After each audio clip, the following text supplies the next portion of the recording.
3 dikali 3 berapa hasilnya? 3. Siapakah nama Bapak Pendidikan Indonesia? Pendidikan Indonesia? Apa? Nadiem. Salah. 6 tambah 10. 6 tambah 10. 60. 6 tambah 10 berapa? 60. 30.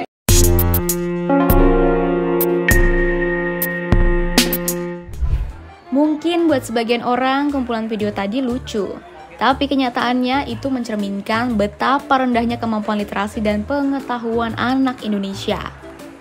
Sebenarnya sistem pendidikan di Indonesia itu udah ada aturannya. Wajib belajar 12 tahun dari SD sampai SMA.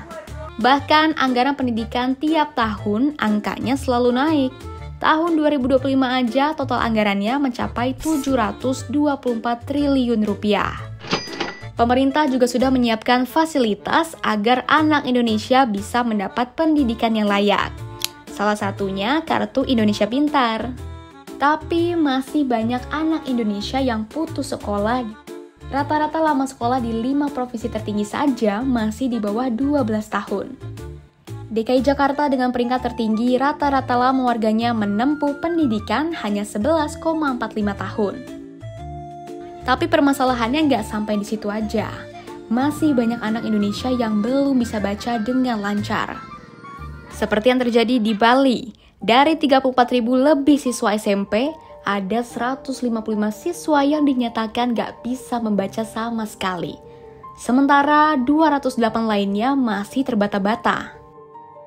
Itu baru satu contoh kecil. Mungkin masih banyak anak-anak Indonesia yang mengalami hal serupa, tapi tidak terekspos media. Bisa membaca adalah hal dasar yang harus dimiliki seseorang. Seperti istilah membaca adalah jendela dunia. Masalah ini makin rumit ketika kita bahas soal minat baca.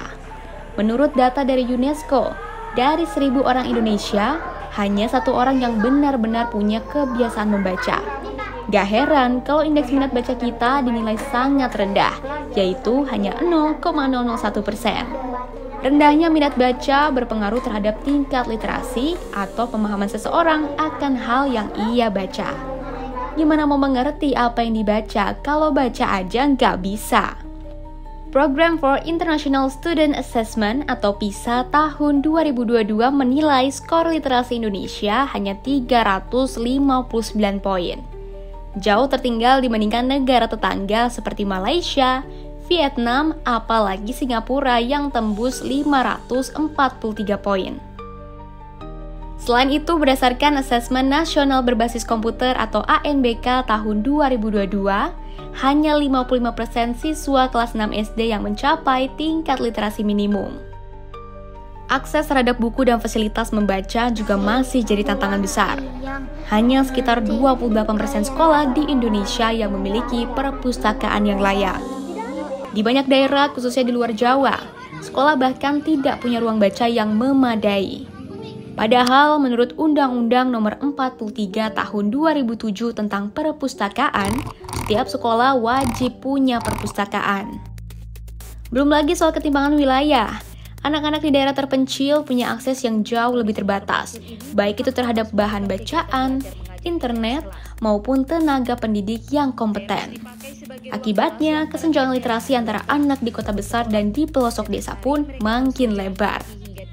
Tahun 2023 saja, jumlah perpustakaan di Indonesia baru mencapai 43,61%. Setidaknya butuh 216.498 perpustakaan untuk memenuhi standar jumlah perpustakaan skala nasional.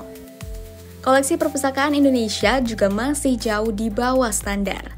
Sedikitnya, Indonesia harus memiliki koleksi perpustakaan sebanyak 547.900 koleksi atau 2 kali dari jumlah populasi penduduk.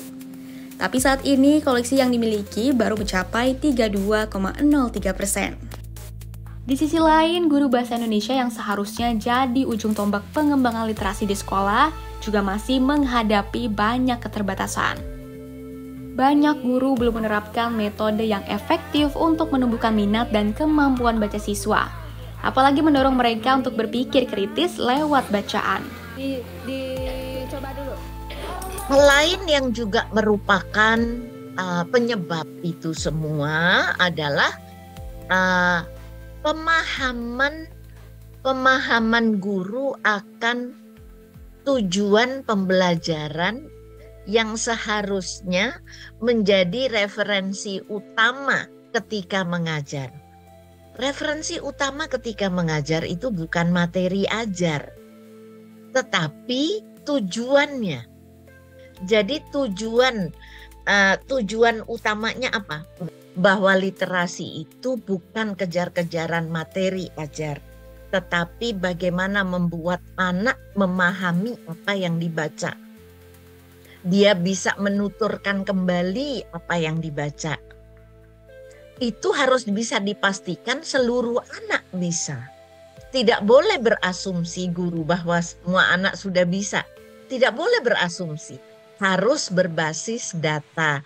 Harus dapat dibuktikan bahwa anak-anak itu bisa. Hal lain yang juga harus diperhatikan bahwa setiap mata pelajaran, ini ya, bukan hanya bahasa Indonesia.